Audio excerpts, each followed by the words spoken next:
আমি আলমগীর মোহাম্মদ মাহফুজুল্লাহ ফরিদ 295 কক্সবাজার 2।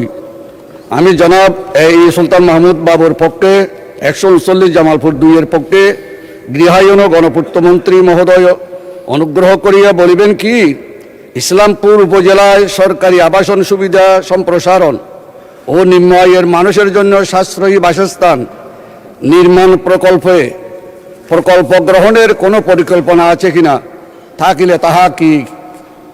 ধন্যবাদ মাননীয় স্পিকার। মাননীয় গৃহায়ন ও গণপূর্তমন্ত্রী উত্তর দিন। মাননীয় স্পিকার,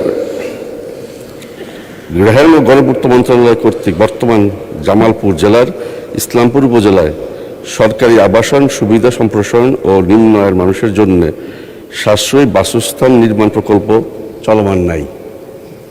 তবে স্থানীয় জনগণের চাহিদা, মাননীয় সংসদ সদস্যের অভিপ্রায় এবং সম্ভাব্যতার সমীক্ষা, ফিজিবিলিটি স্টাডি, মার্কেট স্টাডিতে উপযোগী প্রতিমান হলে এবং নিষ্কণ্টক জমি প্রাপ্তির নিশ্চয়তা সাপেক্ষে সরকারি আবাসন সুবিধা সম্প্রসারণ ও নিম্ন আয়ের মানুষের জন্য সরকারি অর্থায়নে নতুন আবাসিক প্রকল্প গ্রহণ করা যেতে পারে। ধন্যবাদ মাননীয় মন্ত্রী। মাননীয় প্রশ্ন উত্থাপনকারী সদস্য, আপনি একটি প্রশ্ন করতে পারেন। মাননীয় স্পিকার,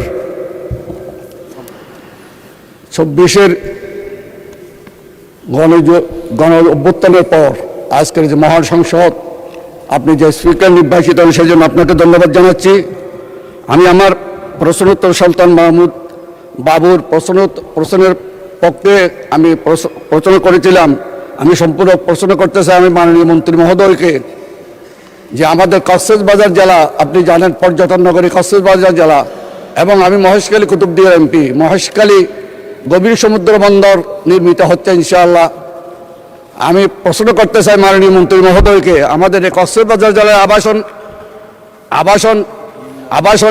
আবাসন প্রকল্প বৃদ্ধি করার জন্য এবং নিম্ন আয়ের মানুষ যারা আছে বস্তিতে বসবাস করে তাদের জন্য আবাসন প্রক্রিয়া সম্পন্ন করবেন কিনা, পরিকল্পনা আছে কিনা, থাকলে কীভাবে করবেন সেটা একটু দয়া করে বলবেন। ধন্যবাদ।